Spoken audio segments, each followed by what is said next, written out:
The night was bitterly cold, and snow had already begun to cover the streets in a soft, white blanket outside a tall glass Look at all office the building. snow! People It is hurried beautiful. past, Hold my eager to hand. reach the warmth of their Okay, this is homes. fun. This is fun. Among them stood a little girl no older than 7, wearing a thin sweater that did little to protect her from the freezing wind.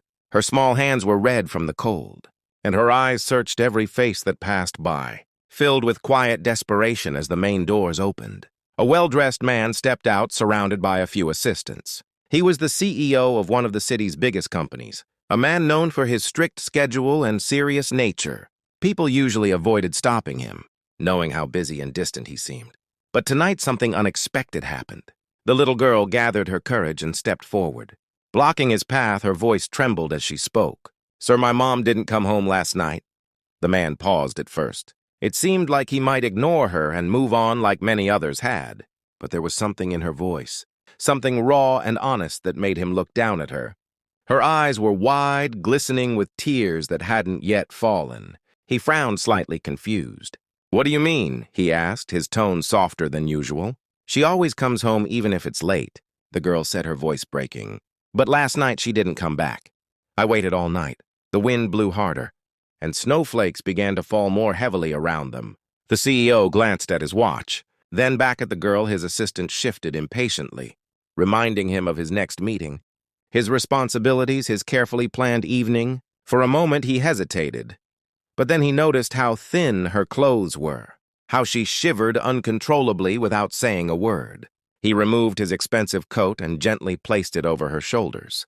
The girl looked surprised, clutching the coat tightly, as if it were the only warmth she had felt all day. "What's your name?" he asked quietly. "Zara," she replied. "And where do you live, Zara?" She pointed down the street toward a darker, quieter part of the city not far. "I can show you." The CEO took a deep breath. This was not part of his plan. He had meetings, calls, and a life that rarely allowed interruptions. Yet something about this moment felt different, important in a way he couldn't explain. "All right," he said, "finally I'll come with you."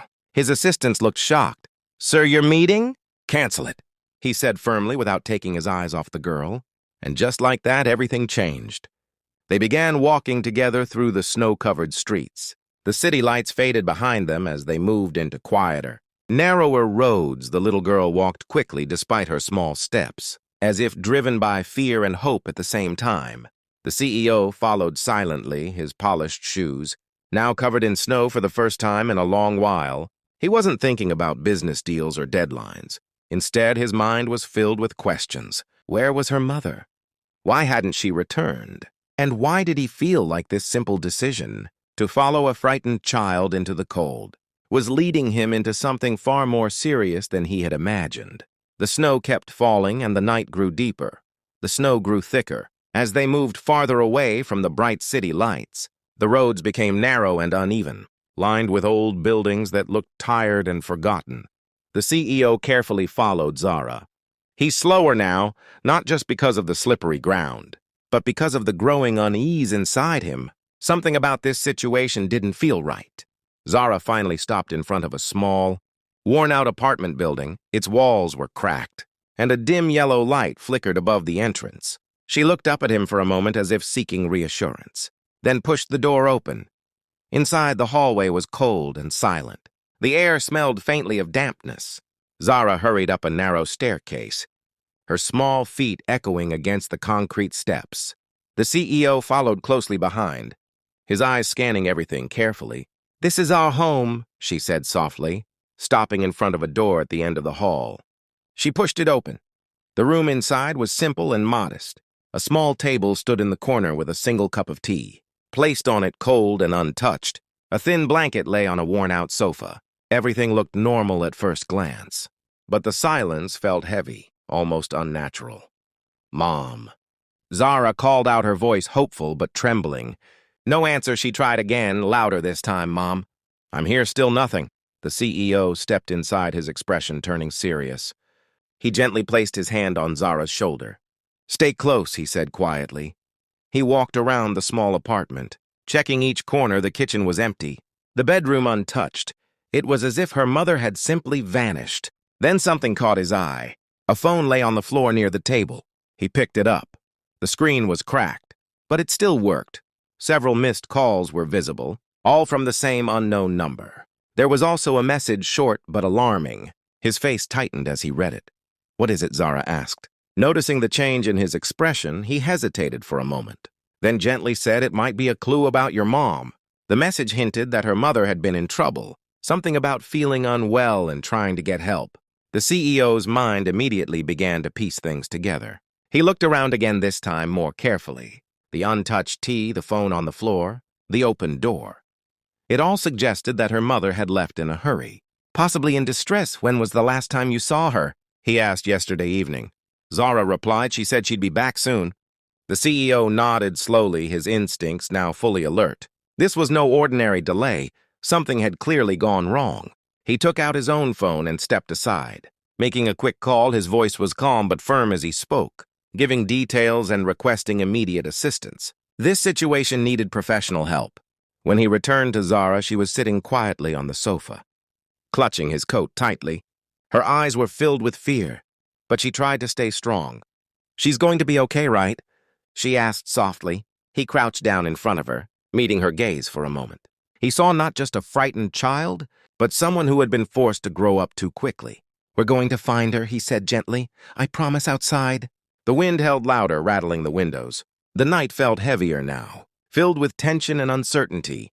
And as they waited, both of them knew whatever had happened to her mother. The truth was getting closer. The minutes felt longer than hours, as Zara sat quietly on the worn-out sofa, clutching the CEO's coat tightly around her small body. The wind outside continued to howl, and the faint flicker of the hallway light added to the tension. Inside the room, the CEO stood near the window, his phone still in his hand, waiting for any update for a man used to control uncertainty. This helpless waiting was unfamiliar. Yet tonight, nothing felt more important than finding Zara's mother. A soft knock on the door finally broke the silence. The CEO quickly opened it to find two police officers standing outside. He explained everything: the missing mother, the phone, the message. They listened carefully, then immediately began investigating. One officer examined the phone, while the other asked Zara a few gentle questions. "Did your mother say where she was going?" Zara shook her head. "She just said she'd be back soon." The officers exchanged a glance. Time was critical. Within minutes, more officers arrived, and the small apartment became a center of quiet urgency. Calls were made nearby, were checked, and hospitals were contacted. The CEO stayed by Zara's side the entire time, offering silent reassurance. After what felt like forever, one of the officers received a call. His expression changed instantly. "They may have found her," he said. Zara's eyes widened. "My mom?" The officer nodded gently. "A woman matching her description was brought to a nearby clinic. Late last night, she collapsed on the street and someone took her there." Relief and fear rushed through the room at the same time. "Can we go there?" the CEO asked immediately. Of course, the journey to the clinic felt faster, yet every second still carried weight. Zara held the CEO's hand tightly.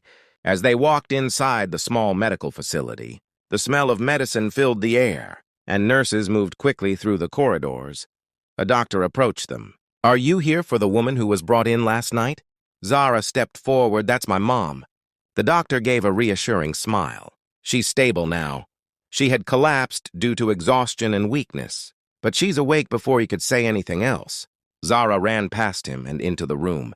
Her mother lay on a simple bed, looking pale but alive. The moment she saw her daughter, tears filled her eyes. "Zara," she whispered. Zara rushed forward and hugged her tightly. "Mom, I was so scared." "I'm sorry," her mother said weakly. Holding her close, "I tried to come home." The CEO stood quietly at the doorway, watching the emotional reunion. A deep sense of relief settled in his chest. What had started as a small interruption in his routine had turned into something far more meaningful. The doctor explained that a passerby had found her mother unconscious and brought her to the clinic. Just in time, she would recover, but she needed rest and proper care. The CEO stepped forward and spoke calmly. "Don't worry about anything. I'll make sure you both get the help you need." Zara looked back at him with grateful eyes. That night changed him in ways he hadn't expected.